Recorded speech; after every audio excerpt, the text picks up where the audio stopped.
Hey everyone, and happy Thursday. This is Exhibit B number 7. Welcome. I'm Ian Wichkevich. A bunch of us here are actually fresh off a trip to New York for the Poetry Festival, so you may have seen some of those images earlier on. You may also notice that I'm one short when it comes to my hosting duties this week.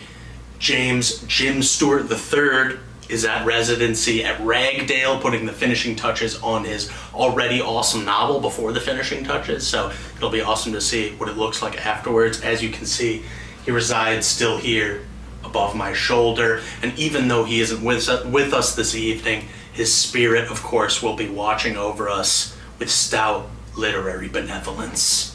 All right, before we continue, obviously I want to thank the rest of the Exhibit B team, our co-curator and founder, Justin Howard Rozier, my co-editor and chat czar, Mary Cerny, and of course our director and founder, Alex Shapiro. And lastly, we couldn't make these shows happen without our incredible partners in the Guild Complex, so please let me introduce you to them very quickly.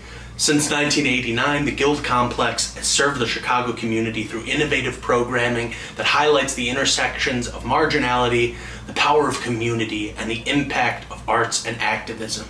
They build on Chicago's rich literary traditions through vibrant storytelling and radical inclusion, advancing access to and from the margins.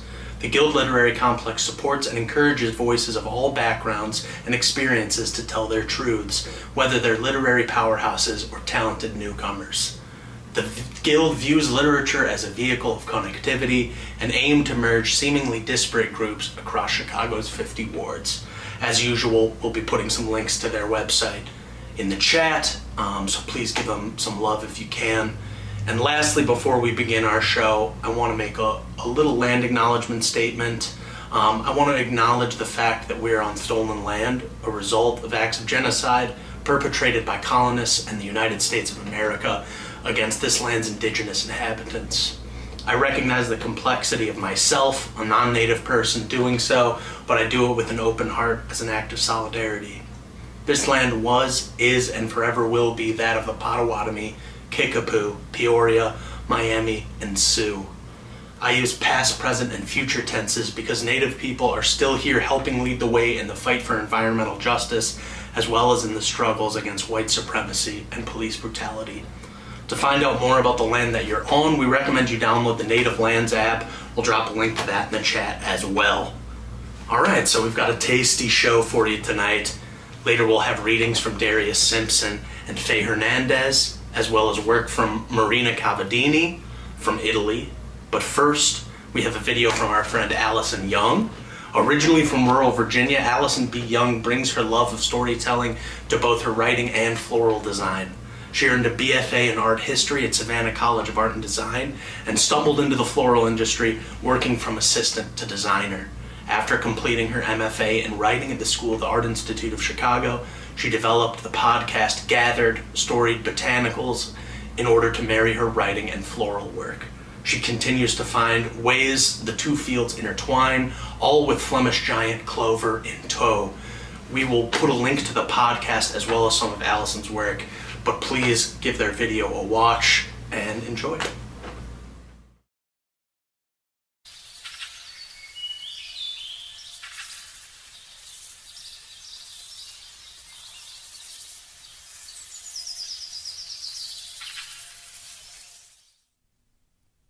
I arrived in a storm.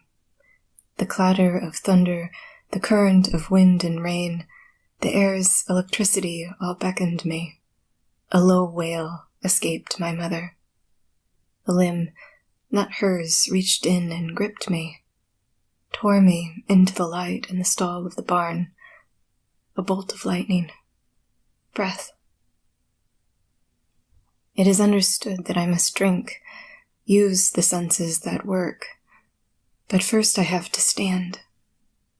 They wobble and struggle, but my legs seem to know something that I don't yet. They know to push away from the earth. They understand up from down before I do. That arm that pulled me here now guides me. So does my mother's voice. They lead me toward its scent. Familiar, but a distant recognition, like recalling something from sleep. Its taste, I already knew it. Sweet, weighty, filling, before the milk met my tongue. I learned my mother from her scent, wet earth. Then I knew her by her tongue, which was heavy and soft, except for the raised scar at its end. She had nearly bit it off when she birthed me. Light is warmth. This was all I knew of it, the only way I could understand what I could not see. My mother nudged me toward it in the winter, shielded me from it in the summer. She guided me through the pastures in accordance to it. We orbited the field like dark stars, my mother, the rest of the herd, and me. Light led us. It is in this way that my mother taught me how to move through the world without sight. That is how we found the hillside on the southwestern edge of the field. We felt the evening sunlight wash over our faces and the incline of earth in our legs. The push of my mother's nose meant to sit, and we lingered under a tree that smelled musky and sweet. Out from under the sunlight I felt the veil of shade fall over us, a breeze. The scent of my mother drifted as she grazed nearby. I've been told that I sit in an ocean of gold. It glitters, and the tall grasses move like waves. The woman tells me a lot. She pets me while she speaks, smelling of chamomile and onions. She sits with me and coos like a bird. Sometimes we are quiet together. Sometimes she tells me things. Don't be afraid. That's a truck heading up the road. The days are getting longer. Soon it'll be too hot to sit out here. Sometimes I hear the tear of grass and smell it sitting in her palm. An offering. Do you hear them?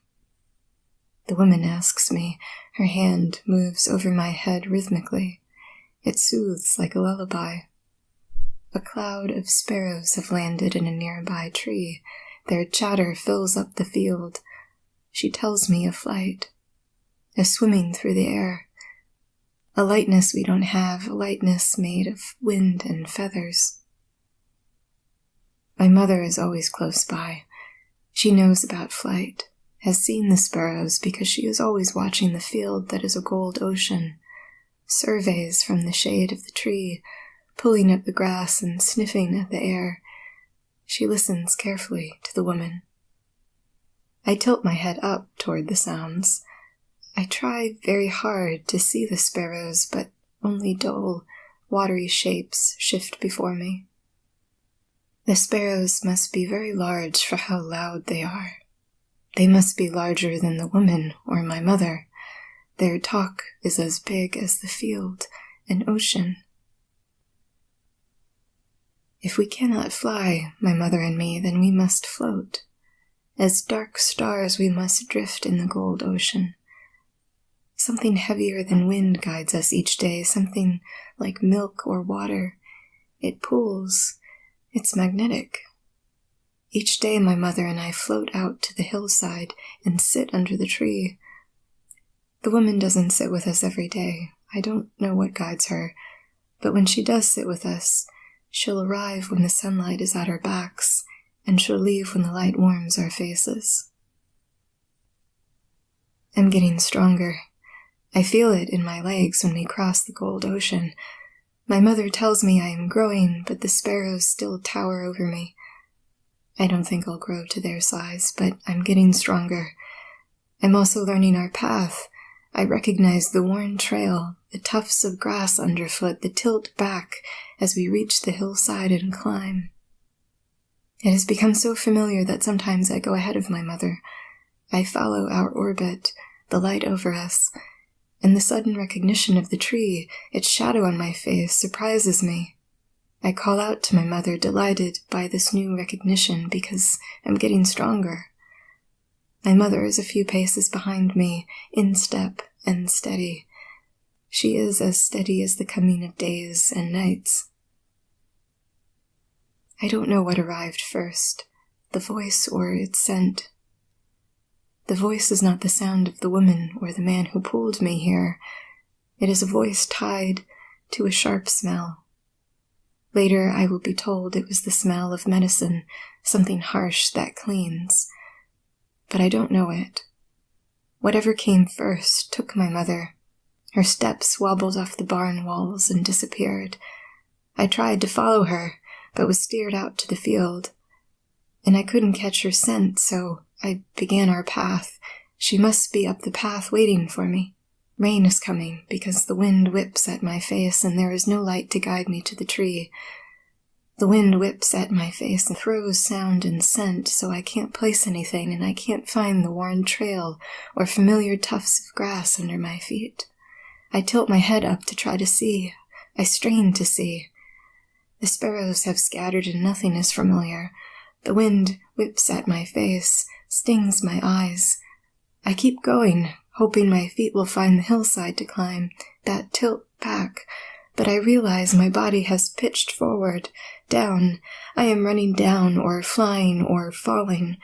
I'm not running at all, but falling. The earth suddenly races up and strikes my face. My legs can't find the earth to push away anymore, and something sharp, many sharp things drag across my face and body. They catch and snag. I cry out, tangled in the thistle, in thorns, in teeth. Then the rain falls. The rain falls on my face. I must be looking up, but there are no shapes before me. It is quiet, too. The sparrows hold their breath, or the gold ocean has pulled away the way oceans do. Waves slide back and reveal the ocean floor. My mother had warned me of this quiet, of the dark that can swallow you. It grows like the sparrows and fills up everything. I am alone. No matter how I cry out for my mother, the quiet and dark and rain are too big. I strain my eyes. I hold them wide, catching the rain, in hopes that I might finally see. I hope that beyond the distance of dark there is the hillside, the tree and the woman and my mother. I stare, rain falling in my eyes. And then a pinprick of light. At first, I'm not sure it's really there. But I quiet my crying and still my body. I hold my stare, and there it is, that speck of light. And there's another. Another. I think of my mother in the herd, watching the specks of light, as though this is a distant herd orbiting the darkened field. Then the dark softens.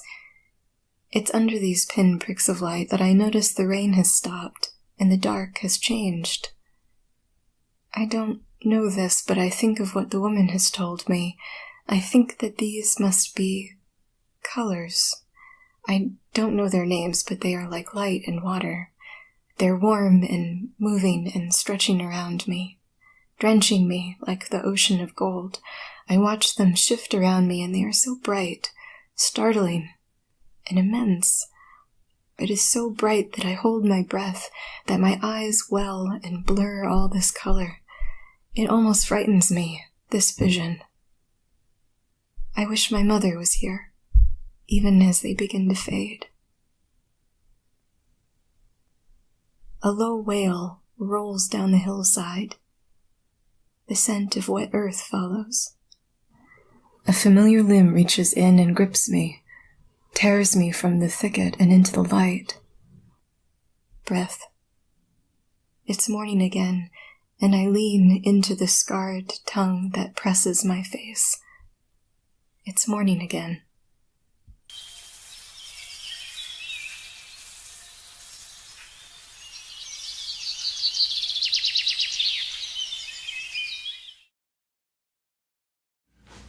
Thank you so much, Allison and Cassandra, for that awesome video. And next up, we're going to have Faye Hernandez. Faye is a trans, Englewood-raised, formerly undocumented immigrant artist, writer, and healer. They have been published in Poetry, Pank Magazine, Oxford Review of Books, Frontier Poetry, The Breakbeat Poets Volume 4, and many others. They are a Define American Fellow for 2021 and are currently the board president of Gender Justice Los Angeles. Faye is the author of the full-length poetry collection Hood Criatura from Sundress Publications 2020, which was on NPR's Best Books of 2020 list. Faye also collects Pokemon plushies, which we obviously approve of. Faye, take it away. Hi y'all, I'm Faye Hernandez. Thank you for having me. I'll be performing a couple poems. I hope you enjoy them. Just a little bit about myself. I am Mexican. More specifically, I am of Pima and the Tarahumara's people descent, as well as transatlantic settler. I grew up in Inglewood. I am a formerly undocumented person. I am trans. I am non-binary. I kick ass. I am multidimensional. And yeah, you can find me at feyhernandez.com, FEIHERNANDEZ.com, or on Instagram at Faye, Fei.Hernandez, with the Z at the end. Yeah, so I have a couple pieces that I want to share with y'all. And I hope, again, you enjoy them. This first one's titled The Creation Myth People. Instead of being known as the Nothing People, or the We Are Invisible, Leave Us Alone people, we have become the papaya people, the brimming with black seeds people, the spilled Milky Way people, the big-haired people, people that make creation myths for every solar return. We are the tire, rubble, sandal people, the runner people. But this time, instead of running into the hills for shelter, we run across the blurred state lines as a one people, as a free people. We are still the children of the sun and moon people, but here we know ourselves as the wane and crescent people who lift river tides with our hands. We are the cosecha people, the guitar people, the forest people of cackle and snap who snap the necks of peanut shells and chickens alike. We are the sing until it hurts people. We are the giant gray-eyed people, the short mystic people. Here, we are no longer the alien people who leave sigils behind in desert stone. We are the word people, the desert people, the mountain people, the plains people, the world people, the plátanos macho people, the copper people, the green lightning people. We are the no one's people. We are now the not one people. And as the land stretches bountifully, we realize we are no longer the lift yourself up by the bootstrap people, no longer the bag people carrying their whole life across their shoulder. We are the bone people, the suck the marrow out of everything people, the live no matter what people. We are the prism people, not the prison people. We are the skin people. We are the hands people. We are always holding on to something or someone. We are the always holding people, the laughter people, the bite into fresh sandia people, the smile people, the always playing people, the eternal people, the eternal people. Thank y'all. So that was my first piece. This next one is a little bit more of a odyssey. It's one of my new pieces going in my new collection. It's called, or titled, Perra Seraph. I am a grown seraph, hair parted, two waves on either side, my hair, water devouring water, my face, a bare smooth shell in the spotlight, I look bomb. My chest doesn't hold a phoenix of hair.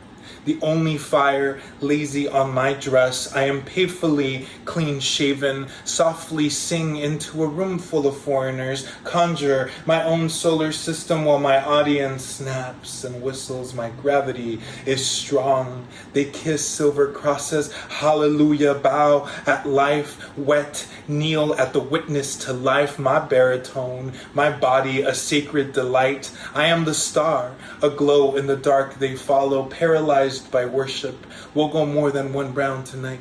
They want me, all of me. Now, not only when I become the doves at my funeral, they'll want the night sky of me, legs wide open on my bed, my hips begging them to enter now. They want my titties slipping through shiny leather that binds me, my poison all out, and they want it. My pink hair sways the full length of its inches, my acrylics, stoned fangs ready to bite. I choose a man from the audience and sit on his sucking lips. My tulip drips its nectar. He's so hungry. I moan loud because there are no cages here, no one to protect. God slips through my window, tickles my nipples, offers to help record the orgasmic belting for my OnlyFans before I'm snatched away, murdered, found in pieces by now. I don't know if I'm on stage singing or if I'm fucking the man I picked from the audience or God. God wants a taste of me in this stream. God doesn't wince at my body. He craves the marble of me. This time he keeps me alive. He remembers why he made me a tulip that doesn't bruise so he can suck me without trial. This time God made sure I could savor sex all on my lips and hands without an ounce of guilt. This God is a man of a rare kind. He stays the night, kisses me in the morning, loves my curves and my 5 o'clock shadow, smacks my ass, loves all the hanging parts of me, loves my song, the way I bend his fine ass over to break a nail while doing so, swing my hair out of my way so I can see me in him too, and mid-fuck, he'll remind me we're still on stage singing a song. God tells me I'm his God too before he kisses me on the neck, before he leaps off the stage and joins the audience. Tells me to focus on singing when I am soundless, frozen. And so I open my eyes and sing the song that's mine, that's deep, that's all about drowning, that's all about finding myself in reefs full of color, of places where light doesn't enter. I hit a high note. Surprise myself by how long I can sustain my breath, how my body conspires me to push beyond limit, even without a child in womb, because my words need to come. My song is wet. Sprout stars, cosmos, water, sun, messages detailing the degree of my aliveness, my words, gusts of wind lifting me higher, closer to the moon. I am a winged thing with venom in her veins, a fool woman, not mistaken for a halfway point. My words, no matter where I sing them, will burn somewhere else. A bedroom where I am desired, a stage where I will be enamored, a transited street where I can strut and not be murdered, singing my delicate, beastly song. Oh yes, I sing. Yes, I do, and I'm alive. I'm alive. I'm a bare, smooth shell, lying naked when the waves part open at night. Thank you. Thank you for having me, for listening to me, for partaking and witnessing this here magic. So yeah, I hope y'all enjoy the rest of the performers, enjoy the rest of your day. I hope all of y'all are good. Like I mentioned before, find me on Instagram or my website. I've been working on a little blog, so posting here and there on my website. Also get my book. It's titled Hood Criatura. You can get it on any major platform, Barnes & Noble, Amazon, which we don't support, but I mean it's still being sold there, or my website, which is where I'll make the most money. So yeah, take care. I hope you enjoyed it. Take care. Bye. All right, thank you again to Faye Hernandez for that beautiful reading. Next up, we're going to see some work from Marina Cavadini. Marina is a research-based artist primarily working with performance, sculpture, and video. Guided by queer and feminist theory and decolonial thinking, she works to foster connections and undo hierarchies. With a surrealistic and erotic tone, their work invites us to experience the post-natural realm with vulnerability and intimacy. Marina holds a BFA from Brera, Milan, an MA in Curatorial Studies from the New Academy of Fine Arts in Milan, and an MFA in Sculpture from the School of the Art Institute of Chicago. She is a recipient of the Eldon Danhausen Fellowship for Sculpture in 2017, and Marina's work has been shown in Chicago, Turin, Milan, and Rome, among other places. Marina is a member of the Altalena Collective, with whom she is taking part in the Mediterranean 19 Young Artists Biennale. Tonight we will be seeing two pieces from Marina's video series called Deep Moisture, shot in Nida, Lithuania during residency at the Nida Art Colony. In Deep Moisture, Marina offers a short tour of sensory and synesthetic haptic experiences with the environment. This journey is conveyed through experiments inspired by techniques aimed at stimulating autonomous sensory meridian responses, better known as ASMR. Enjoy.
All right, friggin' wild. Thank you to Marina Cavadini for sharing that with us. And finally this evening, we are going to hear a reading from Darius Simpson. Darius Simpson is a writer, educator, performer, and skilled living room dancer from Akron, Ohio. Much like the means of production, he believes poetry belongs to and with the masses. He aims to inspire that feeling you get that makes you frown and slightly twist up your face in approval. Darius believes in the dissolution of empire and the total liberation of Africans and all oppressed people by any means necessary. All power to the people, free the land, free all political prisoners. Take it away, Darius. This last election was a riot. What do you call a person who writes protest poems but won't throw a brick through a window? You don't. What do you call a brick through a window without language to name itself? You don't. Everything don't need to be weighted down with words. Some shit you can tell by what it does at midnight. Some people shrink like rotten pumpkins when a Glock strikes 12. Fairy tale wishes for human decency coupled with anti-capitalist imaginations are usually what the people in black are made of when the sun goes down. What do you call allies who start fires outside but won't flip tables at family functions? Christians. Good excuses for bloody knuckles, bad company, and a standoff against canine units. What good is a notebook and a department store fire fueled by pepper spray? What use is ink to a guillotine smirk carved into the neck of a monument? What we gonna do when bullet shells replace red hats? Or worse, when blue ties replace red hats? Or when red hats become the standard? Or when there are no more aesthetics for racist proclamations? What do you call a murderer with a troublesome habit of public appearances? You don't. He calls you for campaign donations.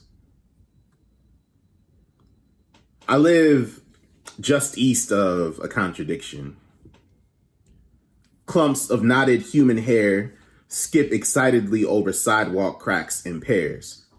Tire tracks from sideshows scrape murals into over-patrolled crosswalk paint. A city of tremors and zip codes shaken loose from indigenous childhoods. Colonialism don't respect finders keepers. All's fair in genocide except self-defense. There are humans too familiar with the politics of thunderstorm forecast. Squalors sitting next door to apartment buildings the size of neighborhoods. Empty baby bottles rolling between broken glass clusters under the freeway. Brand new cop cars taking victory laps around decade-old encampments. Dead grass grappling with the distance between beating hearts and piles of repurposed furniture. And bench warrants drifting toward gutters. Climate crisis confused about how many people we let pile up outdoors. While profits skyrocket for empty housing units, while a high-rise crawls out the chapped lips of an investor. I'm not really sure how leasing works. I got my degree in human decency. I'm not really up on the latest ethics for ownership. All my comrades keep space on the couch and a spare blanket. Push the weight limits of a Honda Civic and there's always room. Wednesday is a good excuse to shoplift under capitalism. Yesterday was sufficient evidence to stack bricks near glass houses. Right now is waiting for academics to put on work boots. I'm not sure what's legal and what's tradition anymore. At some point, sick of this shit should lead us to get rid of city council, lest we be made of plastic promises too, lest the young have a bone to pick, lest that bone come from our inactive bodies, lest there be no land left to pick a fight on. I blame the suffering last for how they survived the winter. I blame the president for rainy days and wildfires. I blame poverty on vegan diets and yoga studios. I blame the police for lead pipes and poison history lessons. I blame police for all the times my father bit his tongue on the job. I blame police for my lazy eye twitch and my obsessive desire to produce. I blamed the sheriff's office last week when I stubbed my toe, and it left an iron star-shaped blood stain in my sock. If I'm caught between a badge and a hard place 3 hours after the streetlights turn on, will you church it? Will you pass it along pews of almost saints until it reaches the whole congregation? Will you tithe it? Will you stretch it thin like goat skin over the shell of a djembe drum? Will you slap it? Will you let the echo dance naked in the wet cave of your throat? Will you bark it? Will you sing it like my mother is listening?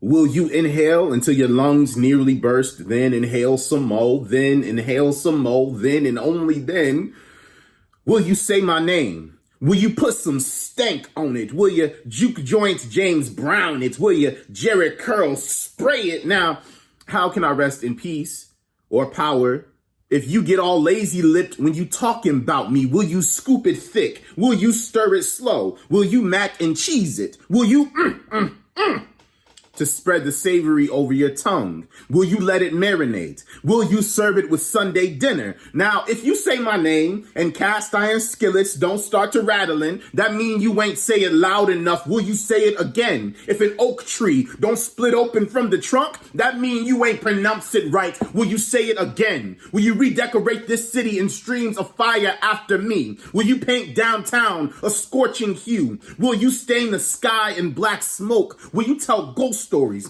over the ashes of this empire? Will you scream it? Will you stand outside in the clutter of some rush hour traffic to let these motherfuckers know what kind of boots I wore? Will you stomp it into the soil of the last place I laughed with my whole body? Will you dance it? Will you Saturday night praise it? Will you tambourine it? Will you drunken favorite song shout it? Will you full moon howl? Will you shriek? Will you moan? Will you chant? Will you live? Will you cry?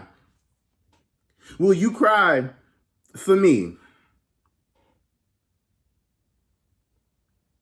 Will you? Thank you. Okay, thank you again to Darius Simpson for closing us out this evening, and thank you obviously to all our other artists, Marina Cavadini, Faye Hernandez, and Allison B Young. Please check out the links we dropped for them. They do great work and they will continue to do so. Thank you again to the Guild for helping us put these shows on, as well as the rest of my Exhibit B team. Good luck to Jim in finishing the rest of his manuscript. We can't wait to read the rest of it. Next show, keep an eye out. Head to our Facebook, as always, to see when the next show will be. It should be in September. We're hoping to do something with the Printers Row Lit Fest. We should have Moshe Stokely, Nick Ward, Ignatius Valentine, Ruben Casada, and Sky Goodman. It should be an awesome show. But like I said, check the web for details and a firm date on that in the next couple weeks. Until that, stay fly, and we'll see you soon.